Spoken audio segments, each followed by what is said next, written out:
Yo, what's up guys, Lova here. Welcome back to the channel. Welcome back to a new video. Real quick before we get into the topic of the video, I want to thank you guys so much for helping me reach 1,000 subscribers so quickly. Even now I think I just checked, I'm at like 1,100, which is awesome. I gained like 100 in a day. So please continue liking the videos, watching, subscribing. It really helps, ring that bell notification. I'm going to put out videos weekly about what I'm doing and my journey. And let's get into the topic today. You read the title obviously. How I got into sneaker reselling, how you can too, and as a matter of fact, resell anything. I've been getting this question a lot by people who are interested, right? They want to get into reselling shoes. They see the money in it and how much money they can make, and they want to do it too. So I figured I'd make a really good, detailed video to kind of explain to you so you're not in the dark about it and just asking questions, because I am getting kind of the same questions a lot. So I figured this video will make sense to do. So, let's get into the video. All right, so the first question I really get the most by people is, how much money do I need to resell sneakers? And the question is, or the answer really comes down to, I don't know. It's up to you. Granted, you gotta understand the price of shoes, right? Shoes usually, especially the ones that resell, are selling usually between $100 to $300 retail. That's the range you'll normally see shoes sell. I think the Sakai's that dropped about last weekend, I'll put up a picture up real quick. They were retailing for $100, which is pretty low for normal shoes to resell at, and I think they were selling for like $200 to resell. When I first started, I really only started with like $200. I was working on the side. I think I was like 16 years old, and I saved about $200, and I bought oh god, I don't remember the name now, but there were some red patent leather Jordan 4s, and I bought those, resold and made like another $40, I think. And I just continued until eventually I had enough to buy in bulk, which I do now. If you're trying to buy in bulk like I do, normally I would say you would need between $2,000 to $5,000, I think, to start. Now here's the kicker. You don't really need it in cash. What you can do if you are old enough is you can get credit cards. A lot of people do Capital One and they use Eno, which I'll explain a little later as a feature you can use, but essentially they use credit cards like that, which will allow them to buy massive amounts of shoes, sell them, pay the credit card back, and keep the profits. Realize you don't always need a ton of cash on hand. It is great to have it in case you need to go to the stores and buy them, and they don't let you use your card more than once or twice. But you don't really necessarily need a lot of cash, but you do need a good amount if you want to start reselling in bulk. Okay, so say you have $2,000, $5,000 and you're saying, okay, I got the cash, I want to get into reselling. What shoes do I buy? And that's a hard question to answer because, for one, I'm not a magician. I can't see into the future, so I can't tell you 100% what shoe will make money. I can make an educated guess because I've done it for so long and I kind of understand how the market works. You kind of see people get excited for certain models of a shoe. You kind of know it will resell a lot, but no one really knows if a shoe will resell a lot. And the key factors are really one thing. You don't know what the manufacturer is you don't know how much they're going to release usually. For instance, Jordan 1s, right? Sometimes they'll release 60,000 pairs. Sometimes it'll be 120,000 pairs. Usually the allotment of shoes that they release are what dictates the price of the shoe, and maybe if a celebrity wears it and stuff like that. But getting into how do you know what shoes to buy, where to buy the shoes, or just getting info about certain shoes, I started through Sneaker Twitter, which is basically just a group of people who resell shoes on Twitter and pages that kind of give out information. So a big page I think I followed was called Sneaker Twitter. I'll put a bunch of links in the description of pages that you can follow that will give you information on releases. But that's how I started. And what I actually did was I went through their follow list and just followed a bunch of people who I saw had a bunch of followers and that they had like something sneaker related in their page, and I would scan the page to see if it was worthwhile, and I'd follow them. That's how I learned about shoes and what shoes to buy first. I kind of just follow the market. I follow the group of people and just study them. That's the best way to do it. And if you think, let me add this tidbit. A lot of people think you can just ask someone, they'll tell you what shoes to buy, and then you will make money. That's not how it works. You have to understand the market, you have to study it. And not only do you have to see a shoe, say a shoe's coming out, say January 1st, it's a Jordan 1, you should go and check StockX. All right, what is this shoe selling for before the release date? Let's look at the stock market price. Granted, they're not the end all be all on prices, but it's a good indicator of what the price will be. So if you can go on that website, StockX, which I use a lot just to dictate what the price may be when I buy it beforehand and sell it, that will help a lot. Understand, but following these pages and following these people on Twitter is what got me into it, and then slowly or surely you'll follow these people, you kind of engage with them, they'll follow you back, and you'll start to share information. So that's a great way to learn what shoes to buy, what shoes not to buy. All right, so now you have the money to buy the shoes, you know what shoes to buy. Now you're saying, where do I buy the shoes? And how much do I buy, and so on and so forth. And here's the thing. For everyone, it's going to be different because a lot of times it depends on where you are located in the United States. I'm located on the East Coast. I'm located in Philadelphia. I have 2 tier 0 accounts in Philadelphia, which is Ubic and Lapstone, which are pretty good, which give you the best shoes, honestly. You'll get Travis Scott's at Ubic. You'll get, certain shoes at Lapstone. Any hype shoe will usually release in my city, and I don't really have an issue getting them. Now, if you live in like Idaho or, I don't know, any of these states that don't really have that big of a sneaker store presence, it's gonna be a little more difficult. And that's where usually the two school of thoughts, in my opinion, differ. Are you gonna be the person who buys GRs and whatnot in store, or are you going to buy? So let's start with in-store buying and how I did it. Essentially, what I would do is I'd enter a bunch of raffles. What you should do is make accounts for every Foot site, which is Foot Action, Champs, Finish Line, so on and so forth, Foot Locker. Make accounts because usually they have raffles inside of the app which allow you to buy shoes. So if you can enter those, it maximizes your chances of buying a shoe in hand in store. And second, what I did also was I would go into a store during release day, whether I won a raffle or not, and just talk to the employees like, hey man, do you want to sell your pair? Do you want to sell it to me or not? And 99% of the time they do, because most sneaker stores give an allotment of shoes of a release to their employees, I guess as a morale booster, just company, just helping them out. And usually, most of the time they want to sell. They don't really want to keep the shoe, especially if it's like a $300 shoe. So that's how I got into it. Actually, when I was in college, I'd go to the local sneaker stores and really say, hey, I'm going to buy a shoe. How much do you want? Even if I was taking a loss immediately, because the way I saw it was, if I can buy this shoe now, get this person's number and build a relationship, I can then use them in the future to buy more shoes. And who knows, they might sell me a certain amount, sell me a lot.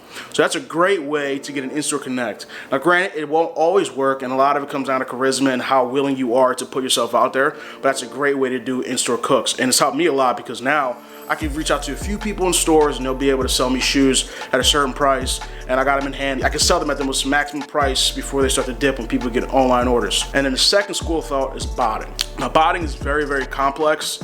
Well, it actually isn't complex. I mean, I'm come from a tech background, so I kind of understand a little better. But essentially with a bot, you are, so let's just make it real quick in like in layman's terms.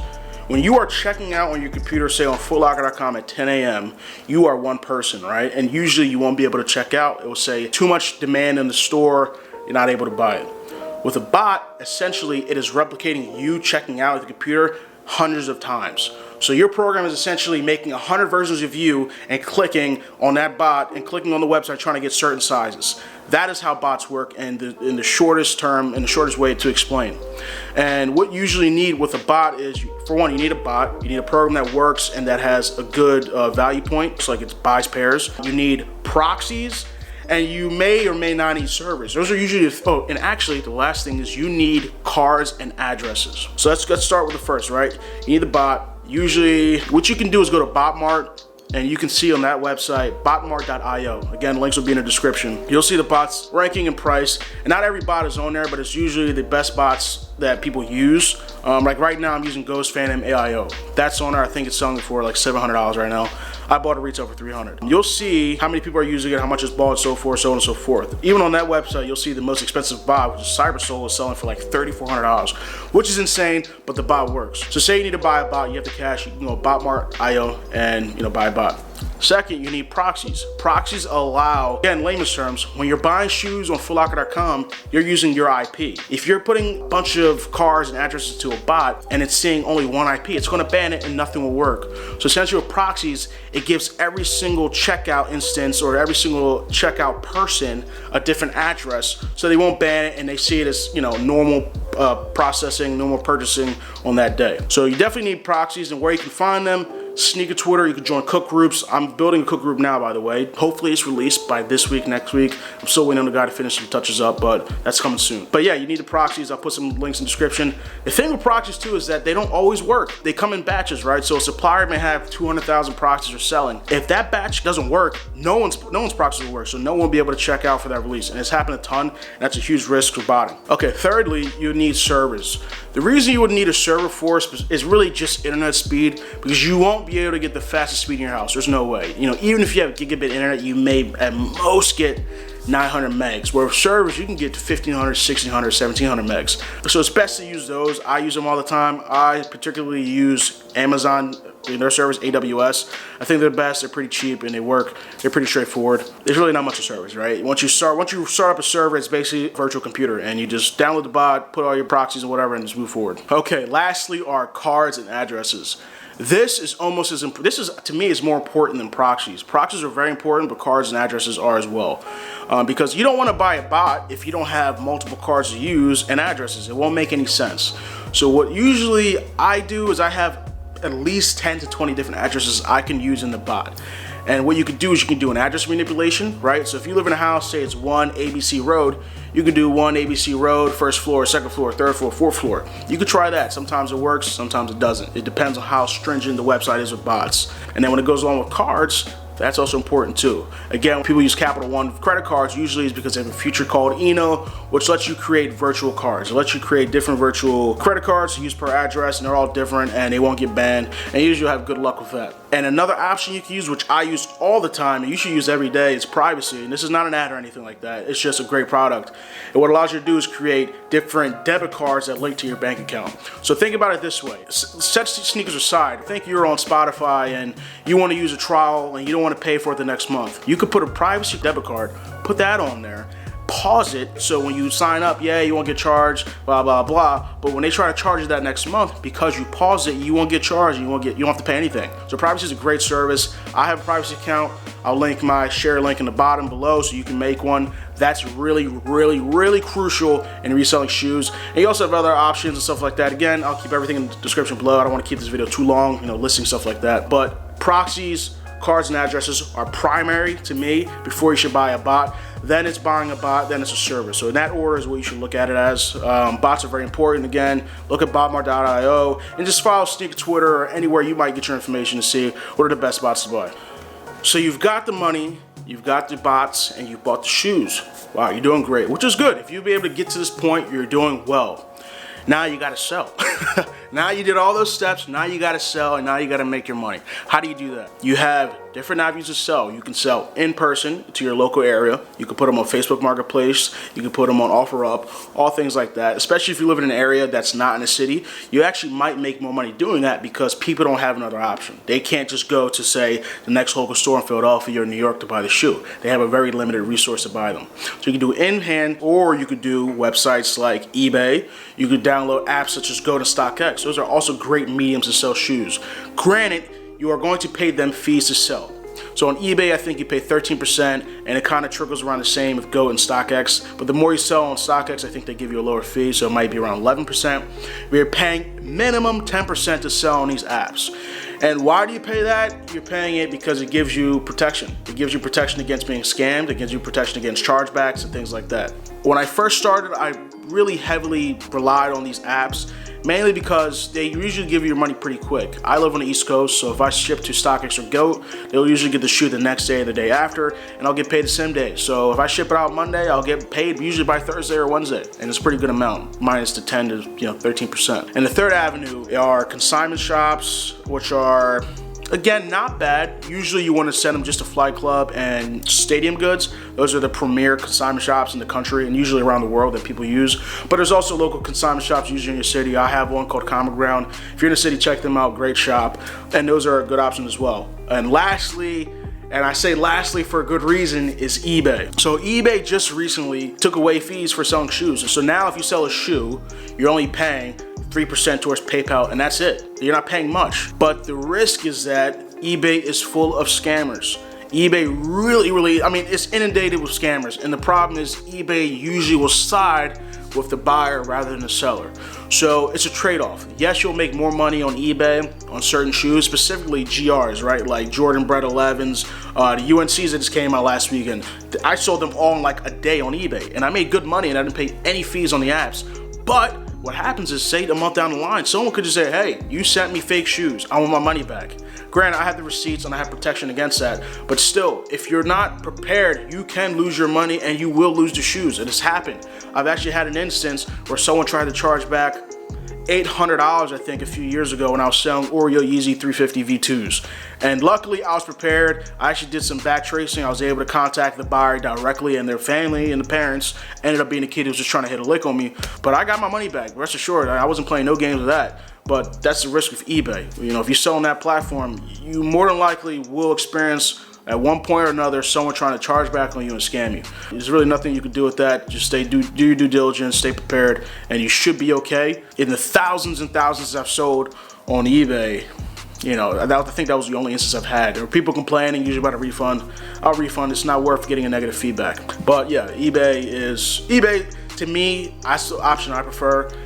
If I were to rank them, it would be eBay, in-hand, the apps, and then consignments. Oh, and lastly, I forgot actually, when you do in-hand, if you're in a major city like I am, you might have buyers who are willing to send the shoes to Asia, right? So I have a few buyers who are from China, and it's great. That's why I love the sneaker game, right? Everyone's trying to make some money. Everyone's making some money along the way. So if I buy the shoe, I'll sell it to this guy in Chinatown. He'll buy them, send them to China, make his couple dollars, right? So he's paying me a premium on the shoe. He is paying resale, but he's also going to sell them for a higher price because, you know, the allotment of the shoes in China is much lower than here. It's a good system. I love it. That's the great thing about selling sneakers. You have so many avenues to sell these shoes.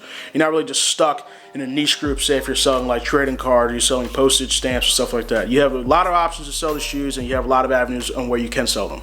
So pretty much that's the how-to basics to resell shoes. After the way I kind of listed it, it's not that complicated, it's not that complex. Really, anyone can do it. You just have to do your due diligence, know what shoes to buy, have the resources, and just be ready at all times to buy shoes. And sometimes you have to be willing to sacrifice a weekend or two going out with friends. You have to be willing to sacrifice time to be able to wait in line for certain shoes. But that's part of the game. If you want to make money, that's what you got to do. So if you really want to resell shoes, hey, let me know. I'd be willing to make more detailed videos. I think this is a pretty detailed video though. But if you need more information, let me know. Don't be scared to reach out to me on Instagram. I've had a bunch of people ask questions. I love it. Keep pushing forward. But if you were able to reach the end of this video, which is great, here's the giveaway. I'm going to be giving away $350 in StockX credit or GOAT to buy whatever you like. Whatever you want, I could care less, but you get $350. All that I ask is that I reach 5,000 subscribers, like a video, subscribe, and just make a comment, and that's it. There's really nothing too detailed. I'll put the link in the description for the giveaway for you to follow if you want. If you don't want to follow, that's fine, no problem. But it'd be great. I want to continue this channel. I'm loving the progress. It's amazing. So if you guys like the video, again, like, subscribe, comment, and we'll see you guys next week. Peace.